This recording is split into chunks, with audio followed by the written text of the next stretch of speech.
What's going on, guys? Welcome back to the channel. Hope you're all doing well. So I just got back from AMD Tech Day where they were talking about Ryzen Threadripper and Radeon RX Vega. The embargo for a bunch of information pertaining to both of these huge launches coming up really soon has just lifted if you're watching this video at the time of upload. So we're going to talk about most of that info today. There's a lot of info that I won't be touching on because it's just too much to contain in this one video. I want to save something for the reviews when those finally go live, so hopefully that's cool. Additionally, you're going to see this same sort of content pop up on other tech tubers channels and other media outlets all at the same time because of this embargo lift. So on that note, let's just dive into some of this stuff here, starting with Ryzen Threadripper. Threadripper is AMD's response to Intel's high-end desktop platform, which is currently the Core i9 series with Skylake X, right? So basically what we're seeing here is more I/O, more storage. You get quad-channel memory support, 64 PCIe lanes on every single Threadripper SKU that we're discussing today. Very exciting. That's not something that Intel's currently doing or has done frequently in the past. So starting with the flagship part, the 1950X is a 16-core, 32-thread CPU with a base and boost clock of 3.4 and 4 GHz respectively. Additionally, all Threadripper SKUs we're discussing today will feature a 200 MHz XFR boost. So technically, as long as the cooling solutions are adequate, you should be able to see a 4.2 GHz boost on the 1950X, and the other SKUs we'll be talking about in just a moment. Again, 64 PCIe lanes on all Threadripper SKUs, quad-channel memory support for DDR4 on all Threadripper SKUs, and completely unlocked chips for overclocking, again, for all Threadripper SKUs. Very exciting stuff. The pricing for the 1950X is $1,000, $999, which puts it right competitively priced with the Core i9 7900X. However, the 7900X only has 10 cores and 20 threads, so technically you're getting 6 more cores and 12 more threads. Math is really hard right now, for the same price with AMD.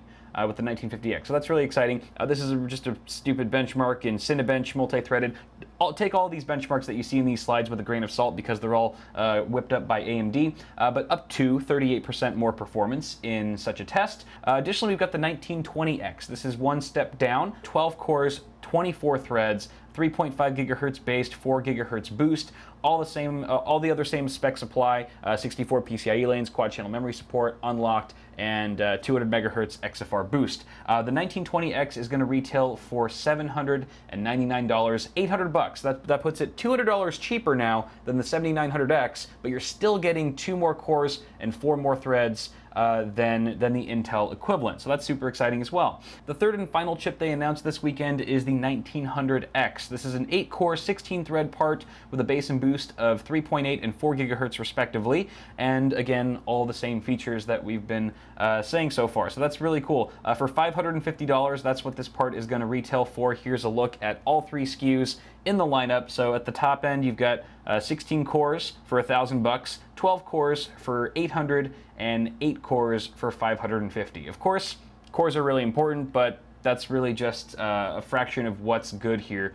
Quad-channel memory support with an AMD platform, and with so many PCIe lanes at your disposal, you'll really be able to have your pick of the litter when it comes to multi-GPU setups or adding in NVMe storage and things like that. So very cool stuff. Here's a look at some of the compatible motherboards we'll be seeing along with Threadripper, featuring the X399 chipset and socket TR4, which quite frankly is the biggest socket I've ever freaking seen in my life. It's just disproportionately huge, but is also sort of intimidating and awesome.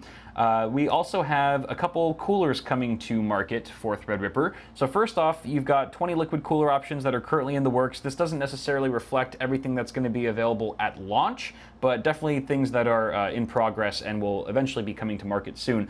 These are from brands such as Arctic, Corsair, EK Waterblocks, NZXT, Thermaltake, CryoRig, and EVGA. There's also some air-cooled options, not nearly as many because Threadripper's probably going to want some liquid-cooled action if you're going to be overclocking especially, but there you have it. You've got some liquid and air-cooled options. Also notice the slide claims these coolers are rated for 180 watts of thermal design power, so we can expect a TDP of 180 watts for all of the Threadripper SKUs that we're talking about today. Here's a little summary of all 3 chips, and you can see that Threadripper is right around the corner with the 1950X and 1920X coming to market August 10th, and the 1900X available August 31st. You can actually pre-order the top 2 SKUs, the 16-core and the 12-core tomorrow, July 31st. So that's really exciting.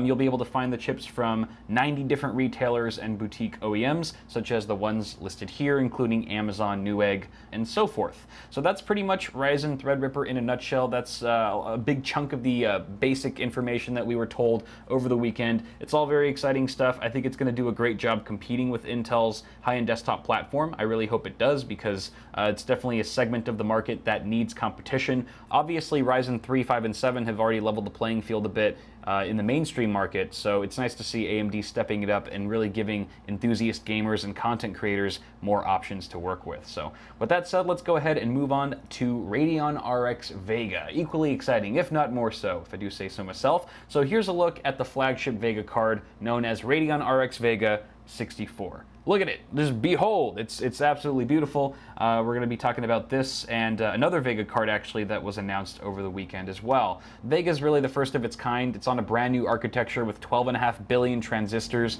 and that's, oh my goodness, I apologize for that asshole. It's made on the 14nm FinFET LPP process. It features Infinity Fabric, and overall the card has been designed for higher clock frequencies, so hopefully that's going to equate to higher performance for the end user as well. Here's just some other basic specs. We've got 64 next-gen compute units, 4,096 stream processors, a base and boost clock of 1247 and 1546 megahertz respectively. Bear in mind that this is for the air-cooled Vega 64. We will be taking a look at the specs for the liquid-cooled version as well.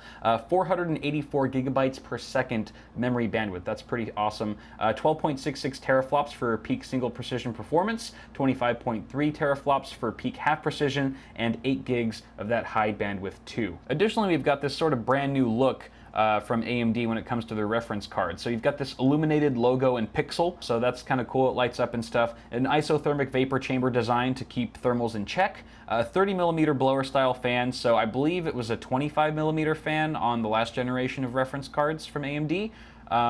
If I remember correctly, so potentially that's going to equate to better cooling, maybe a bit more airflow being pushed through the card, and maybe a smidge quieter if that. We'll have to do some A/B comparison testing. And also you get this solid metal construction, premium 240 grit brushed finish. It does look really nice in person. I got to see it up close and stuff, and it does look really cool. So good job, AMD. This is the new GPU King, as they're calling it, under $500. I'll call it the potentially new GPU King for exactly $500, because that's how much it's selling for, $500 US, and this is for, again, Radeon RX Vega 64 air-cooled. The reason why the shroud looks different here, why it's black, well, if you look at this slide, there's actually a couple different versions of Vega 64. So the one on the very left is just this sort of familiar black shroud that we've seen in the past. That's going to be the shroud you get if you decide to purchase the card individually. If you just buy the card by itself, a la carte, it's going to come with that black shroud. This card in the middle here is the limited edition Vega 64 with the metallic shroud that we just took a look at. This is going to be available if you purchase the card as a bundle or purchase it with one of the new Radeon Packs, and we'll get into that and what exactly that is in just a moment. This is going to be available in limited quantities, however, so once all these silver shrouds run out, they'll be shipping all the Radeon Packs with the standard black shroud.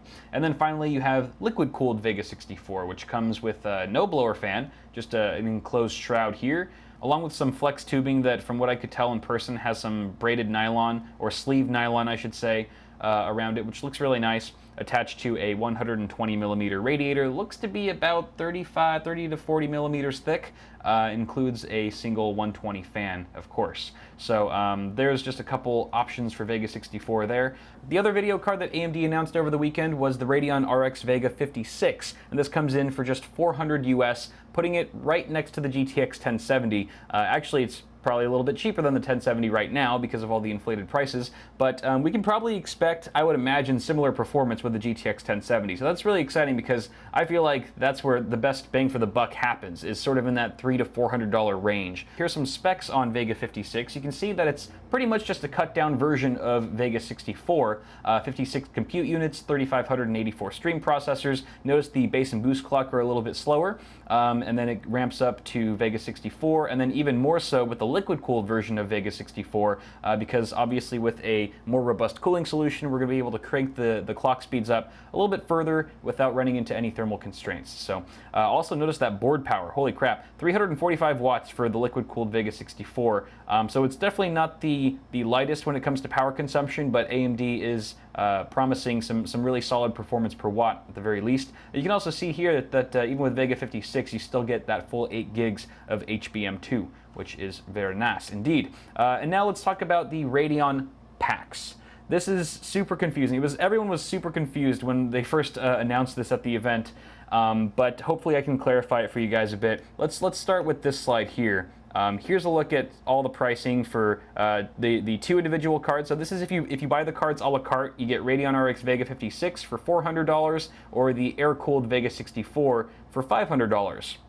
Now, if you look at these pack prices here, you can see that let's take a look at the Radeon Black Pack, for example. All right, this features a Radeon RX Vega 64 air-cooled, which you can see here. If you buy that card individually, it's $500. But if you buy it with the Radeon Pack, it's $600. So you're actually paying $100 more for the same video card. So what do you get for $100 more?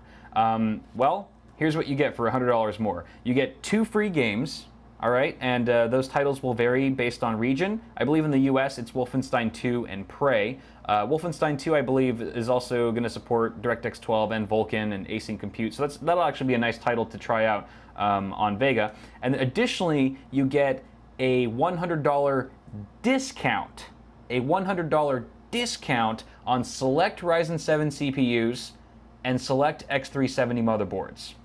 And then finally, you get a $200 discount on this Samsung curved monitor. This is the, what's the model number? The CF791. So this is an ultra-wide 3440 by 1440 IPS display. It's curved, it looks nice, it's super sexy, and it supports FreeSync, most importantly. However, it's the only model that is eligible for these bundles. You can't buy any other FreeSync panel at all. It's just this one. So obviously AMD and Samsung are have sort of partnered up for this launch. And then we're not exactly sure which Ryzen 7 CPUs or which X370 boards will be eligible. They haven't revealed that information to us yet. So again, the pricing that you see here for these Radeon packs does not include the monitor, CPU, and motherboard itself. It includes the 2 free games, yes, but it includes discounts for the CPU, motherboard, and monitor. So hopefully that clarifies some things. If you guys have any questions about the Radeon packs or Vega in general or Threadripper, just ask them away in the comments. I'll do my best to answer them accurately, and also I'll have to make sure that none of that information is under embargo, otherwise I could get in trouble. But that's pretty much it for now, guys. That's all I got for you. Of course, there's so much other information that I haven't even touched on, but again, I want to save that for the reviews. But if you enjoyed this video, be sure to toss me a like on it. Thank you for enduring. I know it was just a bunch of slides and a talking head. Hopefully you don't mind too much, and thank you so much for watching. Again, subscribe to the channel if you haven't already. There's more tech stuff on the way, including reviews, of course, for all of this awesome hardware. See what I did there? And until next time, I'll see you guys in the next video.